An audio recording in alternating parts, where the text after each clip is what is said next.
I'm Virginia McGathey here on the floor at the CME Group reporting on the cattle market. Today, cattle was steady. It actually started to firm up and reverse a little bit later in the day. The tight range, though, really is indicating some serious consolidation. The market is still looking for news to give it real direction. That even though it's like firmer now because we're on the end of the week, it still is.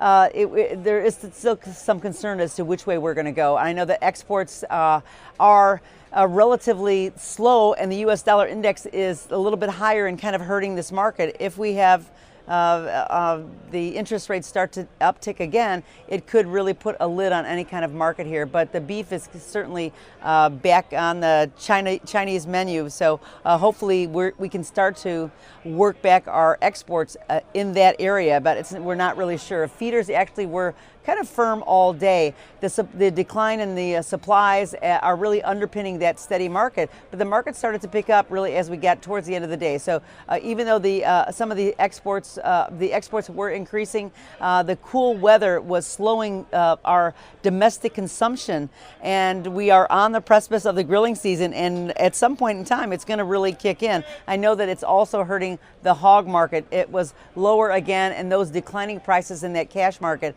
is really just relentless and putting a lot of pressure on the hog market. So it's down, the weak demand makes it down like 6 or 7 days in a row, and there's real concerns that that 70 is really the next target, and that's the low that we've seen over the last number of months. Now we're at 73, so we don't really think it's going to get there, but we're really worried about it. We know that there was going to be expansion in pork production in China, so in many ways, we weren't going to get hurt by as much by the tariff problems. But now that has settled down, higher U.S. dollar index, slower exports and slower demand really is just hurting this hog market right now. But the cure for lower prices is always lower prices, so maybe we get some bargain hunters to step up and support that market.